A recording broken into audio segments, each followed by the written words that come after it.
వందనాలు.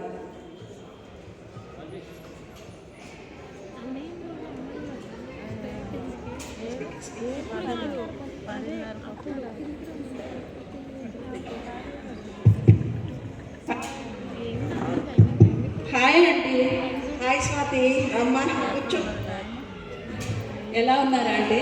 బాగున్నామమ్మా. దేవుని దేవల్ల అందరం బాగున్నాం. దేవుని మహాకృపలు. ఎక్కడి వరకు వచ్చినాయి పండుగ పనులు? పండగ పనుల ఏమున్నాయిరా, అంతా మామూలే కదా. పండగ పనులు అంటే ఏముంటాయి? ఇల్లు శుభ్రం చేసుకోవటం, తర్వాత కొత్త బట్టలు పిండం. కాకపోతే ఈ సంవత్సరం నేను ఒక కొత్త వెరైటీగా పండగ చేసుకోవాలని అనుకుంటున్నాను. కొత్త వెరైటీగా బాగుందా అంటే వర్డ్? అదేంటి నాకు కూడా చెప్పండి.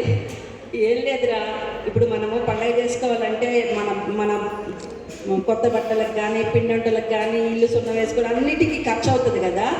ఎంత డబ్బు ఖర్చు అవుతుందో అంత డబ్బును తీసి పక్కన పెట్టి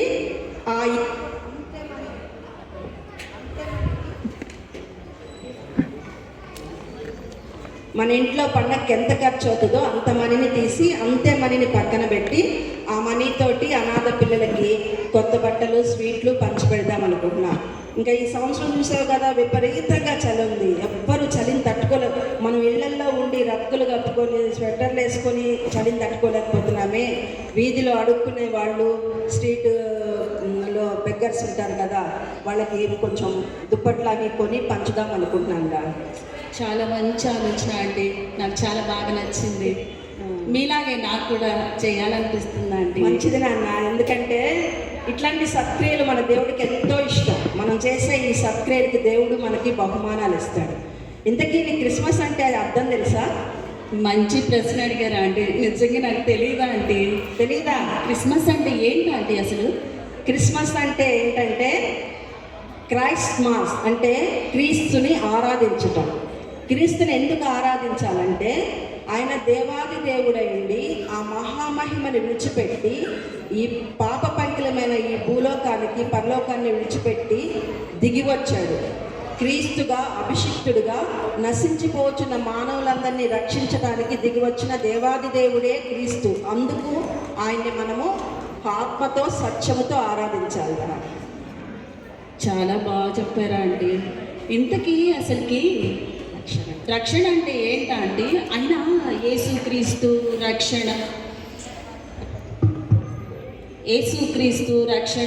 యేసుక్రీస్తు ప్రభు మానవుల కోసం భూమి మీదకి వచ్చాడు అని అందరూ చెప్తా ఉంటారా అండి?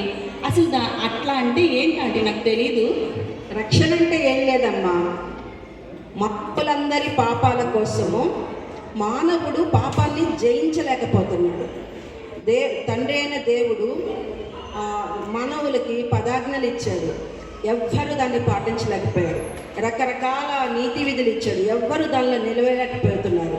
పాపాన్ని మనిషి ఓవర్కమ్ చేయలేకపోతున్నాడు. కాబట్టి ఇక దేవుడికి ఏమో మానవుడితో సహవాసం చేయాలని చాలా ఇష్టం. మానవుడేమో పాపిగా మిగిలిపోయాడు. ఆయన ఆజ్ఞాతిక్రమమే పాపమని పాపిగా మిగిలిపోయాడు. మహాపరిశుద్ధుడైన దేవుడు పాపి అయిన మానవుడితో సహవాసం చేయలేకపోతున్నాడు. ఆయన నీతేమో పాపి అయిన మానవుని శిక్షించమంటది, ఆయన ప్రేమేమో ఆయన్ని క్షమించి ఆయన కోసం ప్రాణం పెట్టమంటది. అందుకని యేసుక్రీస్తు ఈ మనిషి పాపాన్ని జయించలేకపోయాడని ఆయన పరలోకాన్ని విడిచిపెట్టి భూలోకానికి దిగి వచ్చి సిలువలో మరణించి మానవులందరి పాపం ఆయన ధరించి, ఒక స్త్రీ తన బిడ్డను ఎలాగ ధరిస్తుందో అట్లా మనుషులందరి పాపాన్ని ఆయన దేవాది దేవుడు కాబట్టి ఆయనలో ధరించి సిలువలో పాపుల కోసము ప్రాయశ్చిత్తమైనాడు, బలియాగమైనాడు. అంత మాత్రమే కాక ఎవరైతే ఆయన కార్చిన రక్తం ఆయన్ని విశ్వసిస్తారో, నేను పాపిని దేవా క్షమించమని అడుగుతారో, ఆయన వారిని తను ఎందరు అంగీకరించో వారిని అందరినీ క్షమించి వారి పాపాలను కడిగి తన కుమార్తెలుగా చేసుకొని పరలోకం చేర్చడానికి మార్గమైనాడు. అంటే పరలోకం వెళ్ళాలంటే యేసుక్రీస్తు ఒక్కళ్ళే మార్గమా? అవునమ్మా, పరలోకం చేరాలంటే యేసుక్రీస్తు తప్ప వేరే మార్గమే లేదు. ఎందుకంటే యోహాను సువార్తలో యేసుక్రీస్తు చెప్పాడు, నేనే మార్గము, నేనే జీవము, నేనే సత్యము అని చెప్పాడు. ఒక మానవుడు పరలోకం చేరాలంటే యేసుక్రీస్తు మాత్రమే ఏకైక మార్గం. ఎందుకంటే ఆయన పరిపూర్ణ మానవుడు, పరిపూర్ణ దేవుడు. ఆయన ఒక్కడే దైవ మానవుడు. ఆయన మాత్రమే. తండ్రి అయిన దేవుడు కూడా కంప్లీట్ దేవుడు, ఆయనలో మానవాంశ లేదు. కానీ యేసుక్రీస్తు పాప శరీరాకారం ధరించి ఈ లోకానికి వచ్చాడు, కానీ ఆయనలో పాపమేమీ లేదు. ఆయన పాపమేమీ లేకుండా దేవుని గొర్రెపిల్లగా సిలువలో మానవాళి అందరి పాపాల కోసం బలియాగం అయ్యాడు. కాబట్టి ఆయన 3 మేకులు పీక్కోలేని వాడుగా, బలహీనుడిగా సిలువలో మరణించలేదమ్మా. ఆయన చనిపోయి బలియాగం అవుతున్నాడు. మనుషుల్ని రక్షించడం కోసం మనుషుల మీద ప్రేమతో బలియాగం అయ్యి 3వ రోజున విజయోత్సవంతో మరణపు ముళ్ళును విరిచి విజయంగా తిరిగి లేవటం కోసం అక్కడ బలియాగం అయ్యాడు. ఆయన విజయుడిగా లేచాడు. కాబట్టి ఆయన లేచేటప్పుడు ఆయనలో మానవ ఎలిమెంటు, దేవుని ఎలిమెంటు 2 ఉన్నాయి. కాబట్టి ఆయన 3వ దినం తిరిగి లేచి 40 దినాలు అందరికీ కనిపించి మళ్ళా ఆరోహణుడై పరలోకానికి ఎక్కిపోయి తండ్రి కుడి పార్శ్వంలో కూర్చున్నాడు. పరలోకంలో మానవ ఎలిమెంట్ అంటే మానవ అంశాన్ని మొట్టమొదట చేర్చిన వాడు యేసుక్రీస్తు మాత్రమే కనుక మహాపరిశుద్ధుడైన దేవుడికి పాపి అయిన మానవుడికి మధ్యవర్తిగా ఉండి పరలోకం మానవుల్ని చేర్చడానికి యేసు మాత్రమే ఏకైక మార్గం తల్లి. చాలా బాగా చెప్పారు ఆంటీ. ఇన్ని రోజులు నేను క్రిస్మస్ అంటే ఏదో కొత్త బట్టలు వేసుకోవాలి, ఫెస్టివల్ అంతవరకే తెలుసా ఆంటీ. నిజంగా యేసుక్రీస్తు ప్రభు ఎవరు, ఎందుకు వచ్చాడు, రక్షణ అంటే ఏంటి, పరలోక రాజ్యం ఎట్లా ఉంటుంది, అక్కడికి వెళ్ళాలంటే ఏం చేయాలి, చాలా బాగా చెప్పారు ఆంటీ. ఆంటీ ఇలాంటి విషయాలు అందరికీ చెప్పొచ్చు కదా. చెప్దామమ్మా, తప్పకుండా. నీకు ఇంకొక విశేషం చెప్తాను స్వాతి. ఏంటంటే ఈ విశ్వమంతటిలో మానవ చరిత్ర అంతటిలో 2 గొప్ప సంగతులు జరిగినాయి.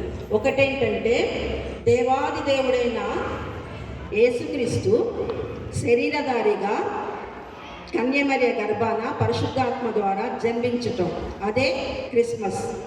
ఆ తర్వాత ఆయన 33.5 సంవత్సరాలు ఈ భూలోకంలో జీవించి, పాపలోకంలో జీవించి, పరిశుద్ధుడిగా జీవించి, పాపం లేనివాడిగా జీవించి, సూచక్రియలు, మహాద్భుత క్రియలు, ఆశ్చర్య కార్యాలు ఎన్నో చేసి సిలువలో మానవాడి పాపం కోసం మరణించి, మరణాన్ని జయించి తిరిగి లేచి 3వ దినమున పునరుత్థానుడైనాడు. అది ఈస్టర్ పండుగ. ఈ 2 మనకి క్రైస్తవులకి పండుగలు. అందుకే ఇంత గొప్ప సంతోషాన్ని మనము క్రిస్టమస్ని సంతోషంతో జరుపుకుంటాం. ఎందుకంటే మనల్ని పరలోకం చేర్చగలిగిన దేవుడు మనల్ని పరలోకం చేర్చడానికి భూలోకానికి దిగి వచ్చాడని సంతోషంతో చేసుకుంటాము. ఇది మనకు గొప్ప, ప్రజలందరికీ కలగబోవు గొప్ప సువర్తమానమమ్మ మనకిది.